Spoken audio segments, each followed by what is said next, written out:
ওরা যতই বলুক আওয়ামী লীগ অস্তিত্ব নাই, কিন্তু ওদের এই ভয় রয়ে গেছে যে কখন তারা ওইটার শিকার হয়। কারণ আহ, আওয়ামী লীগ তো ঘরে ঘরে আছে, আওয়ামী লীগ তো মরে যায় নাই। একটা দেশের এগুলা তো পাকিস্তান হয়ে যায়, একটা দেশ ভাগ হয়ে যায় নাই যে আপনি আরেক দেশে পাঠিয়ে দিয়েছেন। তারা তো এই দেশে আছে।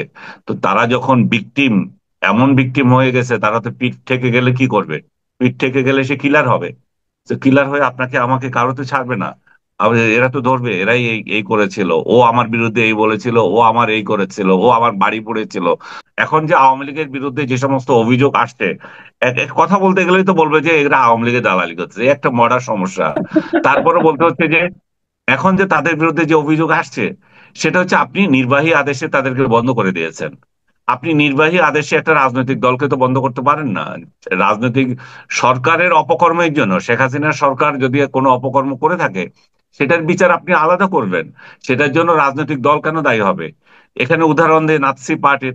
নাৎসিরাও তো একই একই একইভাবে তাদের বিচার হয়েছিল, যে তাদেরকে সরকার নির্বাহী আদেশে বন্ধ করে নাই, তারা আদালতে গিয়ে বন্ধ করা হয়েছিল। এবং নাৎসি অনেক বিখ্যাত।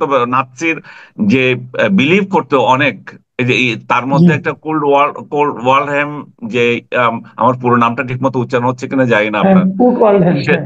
হ্যাঁ, কুর্ট ওয়ার্ল্ড ও ওয়ার্ল্ড হেম হ্যাঁ, অস্ট্রিয়া ছিল, অস্ট্রিয়ার নাগরিক ছিল, হ্যাঁ। হ্যাঁ, সে তো নাৎসিবাদে বিশ্বাসী ছিল। সে হ্যাঁ, জাতিসংঘের মহাসচিব পর্যন্ত হয়ে গেছে। তো জি। তাহলে আপনি জাতিসংঘের মহাসচিব হতে পারে, আর বাংলাদেশে কোনো একটা রাজনৈতিক দল এই বিশ্বাস করছে যে নিরপরাধ লোকজন, তাদেরকে আপনি কুপিয়ে মারতেছেন। তো হ্যাঁ, হ্যাঁ, হ্যাঁ, হ্যাঁ, এইখানে হ্যাঁ। এই এই জায়গায় দেখেন, আপনি আমাকে বলছিলেন যে যুবলীগের কাকেও জানি মেরেছে, প্রতিদিনই তো মারতেছে খুলনায়, আওয়ামী হ্যাঁ। লীগের লোকদেরকে। তো রাইট। আপনি যেখানে যেই ডক্টর ইউনূস যে সমাজ আমাদের জন্য তৈরি করে দিয়ে গেছে, এখানে কোপাকুপি ছাড়া আর তো কিছু নাই। হানাহানি ছাড়া কিছু দেখছি না। রাজনৈতিক বিশ্বাসের জন্য একজনকে কাটতেছে। তো নাৎসিদের কথা যে তারা বলে, নাৎসিরা তো আন্তর্জাতিক ভাবে স্বীকৃত আদালতে গিয়ে তাদেরকে ইয়ে করা হয়েছে, আপনার নিষিদ্ধ করা হয়েছে। আওয়ামী জি। লীগকে সেরকম একটা নিষিদ্ধ করেন। আপনি নির্বাহী আদেশে করবেন কেন? নির্বাহী আদেশে তো আপনি একটা রাজনৈতিক দলকে যখন নিষিদ্ধ করেন, তাহলে মানুষের ভোটাধিকারে আপনি, ওই মতাবলম্বীদের ভোটাধিকারে আপনি হস্তক্ষেপ করেন। তার মানে সেই মতাবলম্বী যারা আছে তাদের ভোটও কি আপনি বন্ধ করে দিচ্ছেন? ভোট তো বন্ধ করছেন না। তা তারা কাকে ভোট দেবে? এখন জাতীয় পার্টিকেও আপনি এখানে ইনক্লুড করতে চাচ্ছেন, তার মানে প্রায় 40, আরো অধিক পার্সেন্ট লোকেরা ভোট দেবে না। তাহলে এই ধরনের নির্বাচন কতদিন আন্তর্জাতিকভাবে তো স্বীকৃত হবেই না, জাতীয়ভাবেও হুম, স্বীকৃত হবে না। তো এই জি। ধরনের নির্বাচনে যারাই ক্ষমতা আসবে, তারা আবার একটা বৈধতার সংকটে পড়বে। এদেরকে পিটানোর জন্য প্রতিদিন আবার হাঙ্গামা হবে। ডক্টর ইউনূস তো তখন প্যারিসে বসে ওনার বন্ধু বান্ধবদের সাথে আলাপ করবেন। উনি তো অলরেডি কিভাবে যাবেন সে হয়তো বিবৃতিও হয়তো রেডি করে ফেলেছেন। আমি পারলাম না, আমি আমি আমি আমি আমার অনেক ইয়ে ছিল, হ্যাঁ, আমার অনেক স্বপ্ন ছিল না, দেশটাকে এই এটা করে বলবে, দেওয়ার। এটা বলতে পারে তো। উনি কিন্তু, আপনি খেয়াল করবেন, এয়ারপোর্টে এসে বলেছিল যে আমার কথা শুনতে হবে। মনে আছে নিশ্চয়ই। হুম, তবে উনি হুম। বলবেন যে আমার কথা এরা কেউ শুনলো না। হ্যাঁ, ওনার তো ওই যে বিবৃতিতে রেডি আছে। আগেও আমি তো বলেছিলাম আমার কথা শুনতে হবে। তো হ্যাঁ, এইভাবে চলবে আর কি। আমি আমি যেটা বলছিলাম যে, তো সমস্যাগুলো তো আমরা ফেস করব। ওনার যে জি। সাংঘাত গুলা বিদেশ থেকে উনি আমদানি করে আনছেন, এগুলো তো সব একসাথে চলে যাবে। এদের তো পাওয়া যাবে না। আরো কিছু সাংঘাত ওনার এখানে যারা ছিল তারাও হিজরত করবে, হয় আমেরিকা যাবে, না প্যারিস যাবে, কে কোথায় যাবে আমি জানি না। তো এইভাবেই আহ, এভাবেই চলবে। কিন্তু যত বার্ডেন উনি যেটা আমাদের এখানে তৈরি করে দিল, সেটা আমরাই সইতে হবে। আমরা তো এই দেশে থাকি। উনার রাইট। পক্ষে যে গুজব গাছগুলো আছে সেটাও তো বিদেশে আছে। সেগুলো বাইরে থাকবে, সেগুলো দেশে আসে না। সো এই জি। যন্ত্রণা থেকে আমাদের রক্ষার জন্য আমরা চাচ্ছি যে এমন একটা ইলেকশন হোক, যেই জিতুক ভাই, যেই ক্ষমতায় আসুক, জামাত আসুক, বিএনপি আসুক, আওয়ামী লীগ আসুক, যাকে আপনারা পছন্দ করেন করেন, তাকে ভোট দিতে দেন। কিন্তু ভোটাধিকার হরণ করে এমন কিছু করেন না যাতে করে আমাদের পুরো পরিস্থিতিটা, আমরা এমন একটা পরিবেশ তৈরি করে যে আমাদের আগামী প্রজন্মের কাছে আমাদেরকে জবাবদিহি করতে হয়। তোমরাই তো এই দেশে ছিলে, তোমরাই তো এমন একটা রাষ্ট্র করে দিয়ে গেছো, যেটার কারণে হুম। আমরা এখন সাফারার।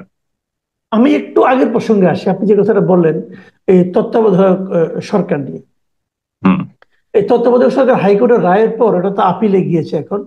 আপিল বিভাগ হুম, শুনানির দিনও কিন্তু ধার্য করে দিয়েছে, যেটা অক্টোবরের 27 তারিখে শুনানি হবে। হুম, তো হুম, অক্টোবরে যদি হয়, আমরা নর্মালি যেটা দেখি এই ধরনের মামলায় আপিল বিভাগের শুনানি হলে এক সপ্তাহের মধ্যে মানে 4, 5টা, 6টা শুনানির পরে হুম, একটা রায় কিন্তু দিয়ে দেয়। হ্যাঁ, হাইপোথেটিক্যালি ধরেন হ্যাঁ, যেহেতু হাইকোর্টে এটা আপিল বিভাগ থেকে তত্ত্বাবধায়ক সরকার আবার নতুন করে পুনর্বহালের কথা বলা হচ্ছে, যদি এটা হয়ে যায়, যদি নভেম্বরে হয়ে যায়, তাহলে তো তত্ত্বাবধায়ক সরকারের অধীনে নির্বাচন হতে হবে। তাহলে সেক্ষেত্রে এই ডক্টর ইউনূসের অন্তর্বর্তীকালীন সরকারের আপনার নিয়তি কি দাঁড়াবে? কি দাঁড়াবে? ওই যেটা বললাম, বিবৃতি দিয়ে যাবে এবং বলবে ঠিক আছে, এখন এখন যেহেতু আমাদের মহামান্য আদালত একটা রায় দিয়েছে, এই সরকারের অধীনে হতে পারে। উনি যদি শান্তিপূর্ণ ট্রানজিশন চান, ওনার চেলারা যদি চায় যে সত্যিকার অর্থে আমরা চাই যে দেশটা শান্তিতে থাকুক, তাহলে কি সে কেয়ারটেকার গভর্নমেন্টকে দায়িত্ব দিতে পারে। এটা তো শান্তিপূর্ণ ভাবে হতে পারে, এখানে তো কোনো অশান্তির কিছু নাই। উনি তো এমন না যে আমি নির্বাচিত সরকার, আমিই থাকতে হবে। উনি তো অন্তর্বর্তীকালীন সরকার। অন্তর্বর্তী মানে কি? সংবিধান দেশ যাকে চায় তাকে দিয়ে যাবে। উম, তাহলে আমরা এটুকু এই যে ঘটনাগুলো, ধরেন না, যদি নভেম্বরে এটা হয়, তাহলে নতুন অন্তর্বর্তীকালীন সরকার, এই তত্ত্বাবধায়ক সরকার আসলো, তাহলে সব মিলিয়ে কি দাঁড়ায়? ফেব্রুয়ারি থেকে ইলেকশন দেখছেন আপনি? আমি ফেব্রুয়ারিতে ইলেকশন দেখি। এই ব্যাপারে আমি খুব অ্যাডামেন্ট। আমি মনে করি যে রাজনৈতিক দলগুলোকে আমরা যেগুলো বলছি যে না ওরও নির্বাচন চায় না, আমার মনে হয় যে ওদের একটা উপলব্ধি হয়েছে যে যে স্বপ্ন ডক্টর ইউনূসকে নিয়ে তারা দেখেছে, সেটা মব কালচারে ধ্বংস করে দিয়েছে ডক্টর ইউনূস। ঘরে ঘরে এবং প্রতিহিংসার জন্ম দিয়েছে। তো এই সংস্কৃতি থেকে রক্ষা করার জন্য একটা কম্প্রোমাইজ করা উচিত। শেখ হাসিনা তো এর মধ্যে দেখি একটা সুর চেঞ্জ করেছে যে আমরা প্রতিহিংসায় যাব না, আমরা ইয়ে করব। তো উনি যদি প্রতিহিংসায় না যায়, তাহলে ঠিক আছে, ভালো। এখানেও তাহলে একটা সুবাতাস বইতে পারে। কিন্তু এই যদি চলতেই থাকে, তাহলে তো আমরা আমাদের প্রজন্ম থেকে প্রজন্ম এটা চলতেই থাকবে, এই প্রতিহিংসা থামানো যাবে না।